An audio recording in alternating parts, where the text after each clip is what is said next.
요한일서 2장 15절에서 17절 말씀입니다. 이 세상이나 세상에 있는 것들을 사랑하지 말라. 누구든지 세상을 사랑하면 아버지의 사랑이 그 안에 있지 아니하니 이는 세상에 있는 모든 것이 육신의 정욕과 안목의 정욕과 이생의 자랑이니 다 아버지께로부터 온 것이 아니요 세상으로부터 온 것이라. 이 세상도 그 정욕도 지나가되 오직 하나님의 뜻을 행하는 자는 영원히 거하느니라. 아멘. 할렐루야. 오늘도 좋은 날입니다. 요한일서 2장 15절에서 17절 말씀 묵상입니다. 오늘은 세상을 사랑하지 말라라는 제목으로 말씀을 나누도록 하겠습니다.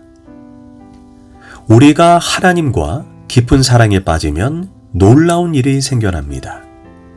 그것은 더 이상 세상을 사랑하지 않게 되는 것입니다. 15절은 말합니다. 이 세상이나 세상에 있는 것들을 사랑하지 말라. 누구든지 세상을 사랑하면 아버지의 사랑이 그 안에 있지 아니하니. 본문은 세상을 사랑하고 하나님을 사랑하는 것이 서로 배타적인 관계라고 말합니다. 내가 세상을 사랑하면 하나님의 사랑이 떠나가고 하나님의 사랑을 받아들이면 세상의 사랑이 떠나가는 것입니다. 마치 자석의 N극과 S극이 서로를 밀어내듯 둘은 공존하지 못합니다. 세상과 하나님은 동시에 섬길 수가 없습니다. 이 사실을 마태복음 6장 24절에서도 선명하게 나타납니다. 한 사람이 두 주인을 섬기지 못할 것이니. 즉 하나님과 세상을 동시에 사랑하고 동시에 마음을 줄 수는 없다는 것입니다. 그러나 얼마나 많은 그리스도인들이 하나님과 세상 사이에 머뭇머뭇하는지 모릅니다. 한 발은 교회에 한 발은 세상에 두고 눈치를 보며 갈팡질팡합니다. 하지만 이 두 가지를 동시에 만족시킬 수는 없습니다. 하나님을 사랑하려고 하면 세상을 버려야 합니다. 세상을 사랑하려면 하나님을 버려야 합니다. 엘리야는 외칩니다. 하나님을 택하든지 바알을 택하든지 하라. 어느 때까지 너희가 머뭇머뭇하겠느냐. 여호수아도 외칩니다. 하나님을 택하든지 요단 동편의 우상을 택하든지 택하라. 그러나 나와 내 가정은 하나님을 택할 것이다. 이렇게 말합니다. 그러나 이 세상의 죄악들과 유혹들은 우리가 세상을 떠나지 못하도록 집요하도록 발목을 잡습니다. 모세가 이스라엘 백성을 이끌고 애굽을 탈출하려던 때를 생각해 봐야 합니다. 그때 바로 왕은 쉽게 그들을 보내지 않았습니다. 무려 10번이나 그들을 붙잡았습니다. 이것이 마귀의 본질이요 세상의 본질입니다. 절대로 세상을 떠나지 못하도록, 세상에서 나가지 못하도록 우리의 발을 꽁꽁 묶어두려고 하는 것이 사탄의 본질입니다. 바로 왕은 계속해서 핑계를 댑니다. 모세가 바로에게 이스라엘 백성을 보내라. 그들이 하나님을 섬길 것이라. 이렇게 말했더니 바로가 처음에는 단호히 거절하며 절대로 보낼 수 없다고 말합니다. 그러다가 하나님의 심판을 받게 됩니다. 이제 바로는 조금 양보하는 것처럼 가긴 가는데 멀리 가지 말고 애굽 땅에서 경배하라. 이렇게 말합니다. 그러다가 하나님의 재앙이 심하게 내리기 시작하자 이제는 가기는 가되 남자만 가라고 말합니다. 또 재앙이 임하자 이제는 너희는 가서 하나님을 섬기되 너희의 양과 소는 두고 가라. 이렇게 말합니다. 그렇게 이스라엘 백성을 놓아주지 않다가 마지막 10번째 재앙이 내려 자기의 아들이 죽는 것을 보고 모든 것을 포기한 채 울부짖으며 전부 떠나라. 이렇게 명령합니다. 그런데 어떻게 될까요? 잠시 후에 다시 마음이 바뀌어 병력을 동원해서 이스라엘 백성들을 붙잡으러 달려옵니다. 이처럼 세상은 집요하게 우리를 뒤쫓으며 필사적으로 물고 늘어집니다. 그렇다면 마귀가 어떤 방법으로 우리를 집요하게 붙잡고 있습니까? 16절은 이렇게 말합니다. 이는 세상에 있는 것이 육신의 정욕과 안목의 정욕과 이생의 자랑이라. 첫 번째 방법이 육신의 정욕입니다. 육신의 정욕은 자기의 감정이 이끄는 대로, 자기의 본능이 자극하는 대로, 자기의 육신이 요구하는 대로 절제 없이 살아가는 삶이 육신의 정욕을 따라가는 삶입니다. 우리가 예수 믿기 전에 모습이 바로 이러한 옛사람의 모습이었습니다. 누군가 나를 유혹하면 유혹이 이끄는 대로, 내 본능이 자극하는 대로, 감각이 요구하는 대로 그렇게 살아갔습니다. 분노가 일어나면 분노를 절제하지 못하고, 언어를 절제하지 못하고 복수심에 불타 두고 보자, 이렇게 감정의 노예였습니다. 이것이 육신의 정욕입니다. 두 번째가 안목의 정욕입니다. 안목은 보는 데서 생겨나는 욕망과 죄입니다.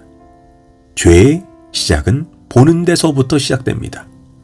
사람은 잘못된 것을 반복해서 보게 되면 그것이 급기야 행동으로 옮겨집니다. 한국에 있는 경기도 광주에서 실제 일어난 일입니다. 고등학생 1학년 남학생이 방에서 나오자마자 부엌으로 가서 칼을 들고 누나 방으로 들어갑니다. 잠자는 누나를 무참히 칼로 10번이나 찔렀던 사건이 발생했습니다. 더욱 충격적인 것은 그 학생은 누나에게 평소에 원한이 있는 것도 아니었고 누나와 아주 사이가 좋았다고 합니다. 그런데 경찰 조사에서 그 고등학생이 이렇게 증언합니다. 내가 찌른 것은 맞는데 내가 왜 찔렀는지 도저히 모르겠습니다. 무엇인가에 홀린 것 같습니다. 무엇보다 기억이 잘 나지 않습니다. 그 고등학생이 이렇게 증언했습니다. 경찰 조사에 의하면 그 고등학생이 범행 직전에 칼로 사람을 무참히 죽이는 게임을 3시간 동안 집중해서 시청했다라고 발표했습니다. 그 결과 누나를 비참히 찌르는 결과를 가져온 것입니다. 고로 우리가 무엇을 보느냐가 얼마나 중요한지 모릅니다. 창세기 3장에서 하와가 선악과를 따먹게 되는 경위가 무엇입니까? 창세기 3장 6절에서 하와가 그 나무를 본즉 먹음직도 하고 보암직도 하고 지혜롭게 할 만큼 탐스럽기도 한 나무인지라 하와가 그 열매를 결국 따먹었다. 이렇게 말합니다. 하나님이 금지한 금단의 열매이지만 하와가 계속해서 바라보았다는 것입니다. 그 결과 자기도 모르게 그 선악과를 먹고 죄를 범하게 된 것입니다. 욥은 이렇게 고백합니다. 욥기 31장 1절입니다. 내가 내 눈과 약속하였나니 어찌 처녀에게 주목하랴. 동방의 의인 욥도 잘못된 것을 보면 자신이 한순간에 하나님을 떠날 수 있다는 것을 분명히 알고 있었습니다. 이처럼 보는 것이 너무너무 중요합니다. 다윗이 어떻게 해서 범죄하게 됐습니까? 우리아의 아내 밧세바와 간음죄를 범한 것도 결국 보지 말아야 할 것을 계속해서 봤기 때문입니다. 고로 정신을 차리고 회개한 다윗은 이제 이렇게 고백합니다. 나는 비천한 것을 내 눈앞에 결코 두지 아니하겠다. 더 나아가 다윗은 이렇게 다짐합니다. 내 눈이 항상 야훼를 바라보면 내 발을 그물에서 벗어나게 하실 것이므로다. 이제는 죄악이 아니라 하나님께만 나의 시각을 고정하겠다라고 그는 다짐하고 있는 것입니다. 이처럼 보는 것이 중요합니다. 셋째, 이생의 자랑입니다. 여기서 이생이란 이 땅에서의 삶을 자랑하다라는 의미입니다. 이는 자신이 가진 것을 자랑하는 것입니다. 돈을 자랑하고 학벌을 자랑하고 자신의 스펙과 지위를 자랑하는 것입니다. 남에게 인정받고 우위에 서고 싶은 욕구입니다. 그 내면으로 들어가 보면 자기 교만이 있습니다. 교만은 마귀로부터 온 것이고 하나님의 천사였던 루시퍼가 하나님을 반역한 것도 본인이 하나님보다 높아지려는 교만에서 시작된 것입니다. 그래서 우리는 예수님만 자랑해야 합니다. 이제 요한은 17절에서 이렇게 고백합니다. 이 세상도 그 정욕도 지나가되 오직 하나님의 뜻을 행하는 자는 영원히 거하느니라. 이처럼 세상에서 온 것은 결국 다 허무하게 사라져버리며 오직 하나님께로부터 온 것만 영원히 남게 되는 것입니다. 시편 103편 17절은 말합니다. 하나님의 인자하심은 자기를 경외하는 자에게 영원부터 영원까지 이르며 그의 의는 자손의 자손에게 이르리니, 이 말인즉 이 세상의 모든 것은 결국 다 사라져 버리지만 하나님과 관계된 것을 추구하는 것, 즉 우리가 주를 사랑해서 헌신하고 봉사하고 구제한 그 모든 것은 영원부터 영원까지 기억된다는 것입니다. 기억해야 합니다. 이 세상의 것은 우리에게 순간의 만족을 줍니다. 그런데 이 세상의 것은 아무리 먹어도 인생의 근원적인 목마름을 해결해 주지 못합니다. 마치 바닷물과 같이 먹으면 먹을수록 순간의 갈증은 해결이 된 것 같지만 결국은 삼투압 작용에 의해 더욱더 바닷물을 먹게 됨으로 인하여 결국 갈증으로 죽게 되는 것입니다. 이 세상의 것은 이 땅에 살면서 영원한 나라를 준비하라고 하나님께서 내게 잠시 허락하신 것임을 잊지 말아야 합니다. 이 세상의 것으로 영원을 준비하는 신앙인이 되어야 합니다. 기도하겠습니다. 하나님, 이 세상을 살면서 육신의 정욕, 안목의 정욕, 이생의 자랑에 빠지지 않게 하소서. 영원한 하나님의 나라를 바라보면서 그분이 내게 주신 것으로 영원한 세계를 준비하는 인생이 되게 하소서.